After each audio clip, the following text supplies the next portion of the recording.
Commander Vex-Nine adjusted his optical sensors, watching the primitive blue planet rotate lazily on the holographic display. 3 years of observation had confirmed what the Galactic Council already knew: humans were laughably inferior. Their technology barely qualified as Bronze Age, their weapons were pathetic, and their military strategies? Well, calling them strategies was generous. "Sir, the invasion fleet is ready," announced Lieutenant Court, his mandibles clicking with barely contained excitement. 50,000 ships, each one capable of glassing an entire continent. The humans won't even know what hit them. Vex-Nine's 4 eyes rolled simultaneously. "Lieutenant, you're making this sound like we're conquering the mighty Andromedan Empire. These are humans. They still use combustion engines and projectile weapons. Half our fleet could stay home and take a vacation." The bridge crew erupted in chittering laughter. After all, they'd spent months analyzing human combat footage. Watching humans fight was like watching larvae attempt advanced mathematics. Amusing, but ultimately pointless. "Begin planetary approach," Vex-Nine commanded, settling into his command throne. "Target their major population centers. We'll give them 30 minutes to surrender before we demonstrate proper military efficiency." As the massive Zenthari fleet descended through Earth's atmosphere, Vex-Nine couldn't help but feel slightly disappointed. Where was the challenge? The glory? This would be over before lunch. His communication officer, a nervous creature named Blip, suddenly straightened. "Sir, we're receiving a transmission from the planet's surface." "Put it through," Vex-Nine sighed. "Let's hear their pathetic plea for mercy." The main screen flickered, revealing a human female with short auburn hair and remarkably calm green eyes. She wore some sort of primitive military uniform and sat behind what appeared to be a wooden desk. Wooden. They still used organic materials for furniture. "Greetings, Zenthari fleet," the human said, her voice carrying an odd mixture of politeness and something else Vex-Nine couldn't quite identify. "I'm General Torres, speaking on behalf of Earth's Unified Defense Command. We've been expecting you." "Expecting them?" Vex-Nine's scales rippled with amusement. "Human, I am Commander Vex-Nine of the Zenthari Imperial Fleet. You have 30 minutes to surrender unconditionally, or we will reduce your cities to ash." General Torres nodded thoughtfully. "That's generous of you, Commander. 30 whole minutes. Tell me, how long did it take your species to perfect interstellar travel?" 2,000 years, Vex-Nine replied automatically, then caught himself. Why was he answering her questions? Fascinating. "And how many other species have you conquered using this exact same approach?" 47, Vex-Nine said, his chest swelling with pride. "All of them surrendered within the first hour once they witnessed our superior technology." "I see." Torres leaned back in her chair, and that strange expression on her face became clearer. It was a smile, but not the kind that suggested happiness. "Commander, would you like to know how long humans have been perfecting the art of war?" "Enlighten me," Vex-Nine chuckled. "Our entire recorded history. About 10,000 years of continuous, creative, and increasingly efficient methods of killing each other. We've had wars that lasted centuries, battles that consumed entire continents, and weapons that could end civilizations. We've fought with sticks, stones, swords, guns, bombs, and things that would make your advanced sensors weep." Vex-Nine's amusement began to fade. "Your point, human?" "My point, Commander, is that while you spent 2,000 years learning to fly between stars, we spent 10,000 years learning to fight. And we're very, very good at it." Before Vex-Nine could respond, his tactical officer's voice cracked across the bridge. "Sir, we're detecting massive energy signatures across the planet's surface. They're everywhere." "Impossible," Vex-Nine snapped. "Our scans showed primitive technology at best." General Torres's smile widened. "Oh, those scans. Yes, we made sure you saw exactly what we wanted you to see." Did you really think a species capable of splitting atoms for destruction would forget how to hide things underground? The tactical display suddenly blazed with red warning lights. Energy readings were spiking across every continent. Mountain ranges that had appeared empty moments ago now showed massive installations. Ocean floors revealed submarine fleets that shouldn't exist. Even the planet's moon was lighting up like a military installation. What is this? Vex-Nine whispered. This, Commander, is what happens when a species that loves fighting gets 3 years to prepare for company. Torres's voice carried a note of satisfaction that made Vex-Nine's blood run cold. You see, we noticed your observation drones about 5 minutes after you placed them. We've been watching you watch us. And we've been getting ready. Lieutenant Court's voice was barely a squeak. Sir, I'm reading weapon signatures unlike anything in our database. These energy levels, they're off the charts. Impossible. No primitive species could what? Torres interrupted. Could figure out that big ships in space are just big targets? Could realize that an invading force needs supply lines? Could understand that the best defense is a really good offense? Vex-Nine's 4 hands were trembling as he gripped his command console. You're bluffing. Your technology is centuries behind ours. Is it? Torres stood up, and for the first time, Vex-Nine noticed the background behind her. It wasn't a primitive wooden office. It was a command center that made his own bridge look like a museum piece. Commander, would you like to see our latest innovation? What innovation? Vex-Nine croaked.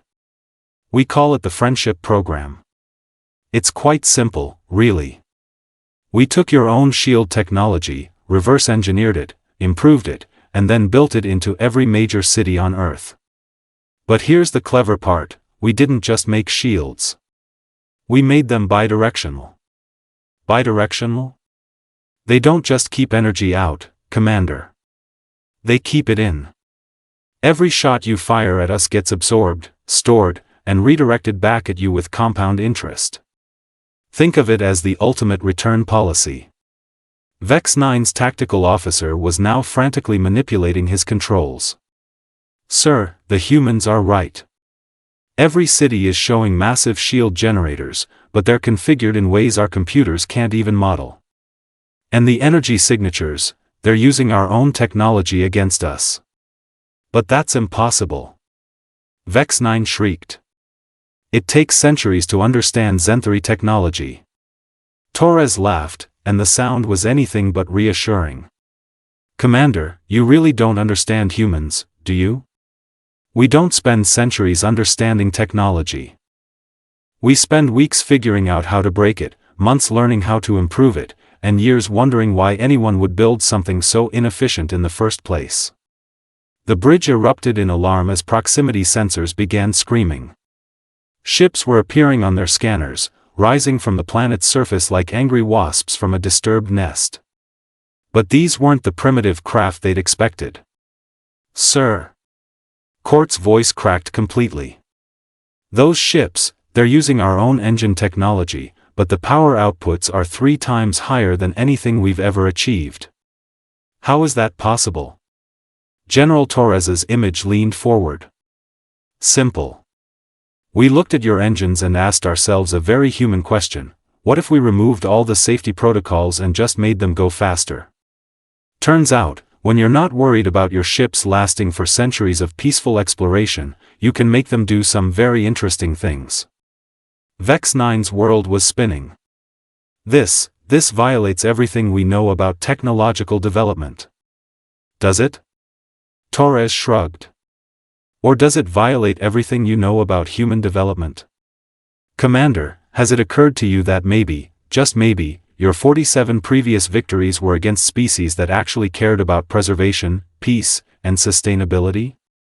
Of course they were. Those are the marks of civilized beings. Exactly. Torres's smile was now distinctly predatory. But we're not civilized beings, Commander. We're humans. We're the species that looked at splitting atoms and thought, I wonder if we can make this explode bigger? We're the species that turned every scientific advancement into a weapon, every peaceful technology into a tool of war, and every defensive system into an offensive capability. The fleet's shields were now under constant barrage from the surface. But these weren't the primitive missiles or energy weapons Vex-9 had expected. These were precisely targeted streams of energy that seemed to phase through their shields like they weren't even there. How are you penetrating our defenses? Vex-9 demanded. Oh, that's easy, Torres replied cheerfully.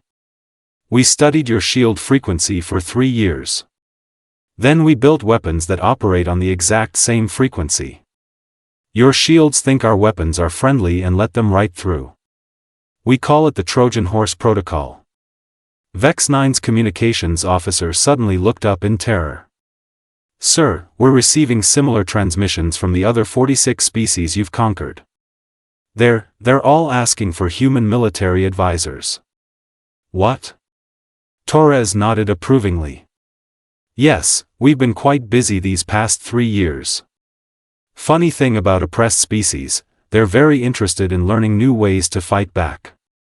And we're very good teachers. The command bridge was now chaos.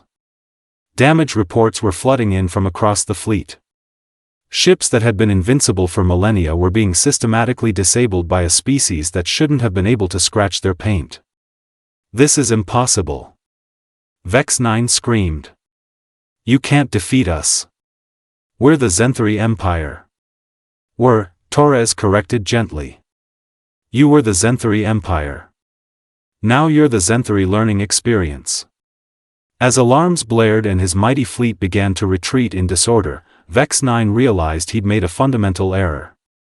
He'd assumed that technological superiority meant military superiority. He'd forgotten that war wasn't about having the best tools, war was about having the worst intentions, and humans, it seemed, had very creative intentions indeed. Vex-9's flagship shuddered violently as another wave of human weapons tore through what remained of his port shields. The mighty Zenthari fleet, which had conquered 47 worlds without breaking a sweat, was now scattered across Earth's orbital space like broken toys. Damage report, he barked, his voice cracking with panic. 60% of the fleet is disabled, sir. Lieutenant Court squeaked, his mandibles chattering uncontrollably. The humans have somehow weaponized our own technology against us. They're using our shield frequencies to deliver payloads directly into our ship cores. General Torres's image flickered back onto the main screen, and she looked annoyingly calm for someone whose species should have been extinct by now. Commander, are you still there? I was hoping we could discuss terms. Terms? Vex-9's scales flushed purple with rage. You dare speak of terms? We are the Zenthari Empire. We have ruled the galaxy for 3 millennia. Correction, Torres said, checking what appeared to be a primitive timepiece on her wrist. You ruled the galaxy for 3 millennia. Past tense. As of approximately 17 minutes ago, your empire officially became a democracy. Impossible. Torres gestured to someone off-screen. Show him the feeds, Marcus. The screen split into multiple views showing scenes from across the galaxy. On dozens of worlds, the species that had been conquered by the Zenthari were rising up in coordinated rebellions. They were using weapons and tactics that looked suspiciously familiar. How? Vex-9 whispered. Well, Commander, while you were busy watching us for 3 years, we were busy making friends. Torres's smile was becoming downright sinister. Turns out, oppressed species are very eager to learn when you offer them better ways to fight back. We've been running what we call freedom universities across your empire. Distance learning programs, you might say. You taught them to rebel? Oh, we taught them much more than that. We taught them human military doctrine. Asymmetric warfare. Guerrilla tactics. Improvised explosives.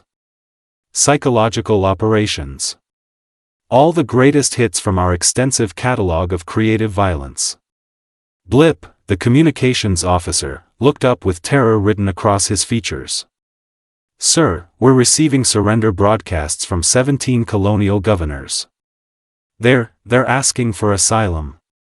From their own colonies?" Vex-Nine's voice was barely a whisper.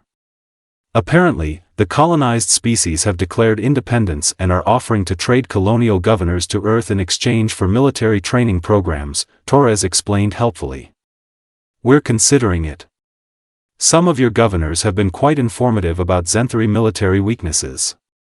Vex-Nine's tactical officer suddenly straightened.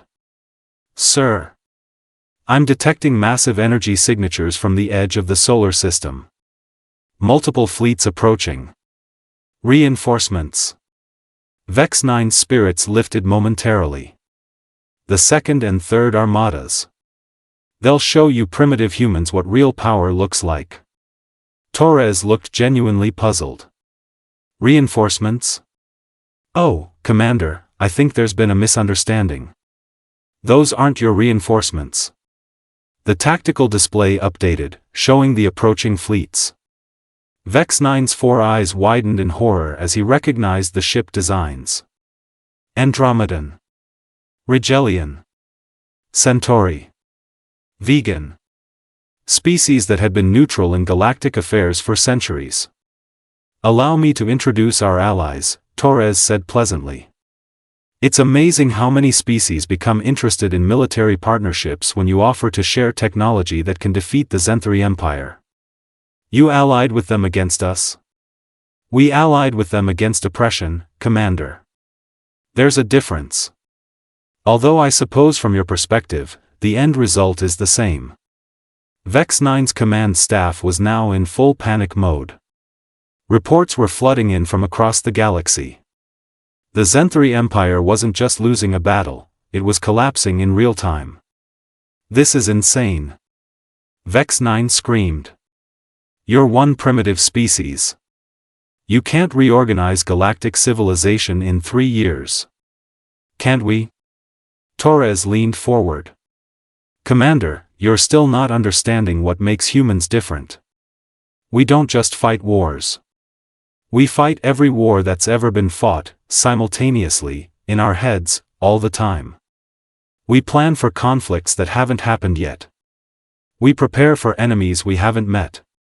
We design weapons for battles we hope never to fight. That's not possible. Is it not? Commander, while your species spent 3 millennia enjoying the fruits of conquest, we spent 10 millennia perfecting the art of survival. Do you know what the most dangerous thing about humans is? Your weapons? No. Your tactics? No. Then what?" Torres's smile disappeared, replaced by an expression of deadly seriousness. "Our imagination, Commander. We can imagine things going wrong. We can imagine losing. We can imagine being conquered, enslaved, or extinct. And then we prepare for those scenarios." Vex-Nine's ship shuddered again as more human weapons found their mark. "What do you want from us? What do we want?" Torres seemed genuinely surprised by the question. "Commander, we want what every species wants. Peace. Prosperity. The right to exist without someone else deciding our fate. Then why didn't you just surrender?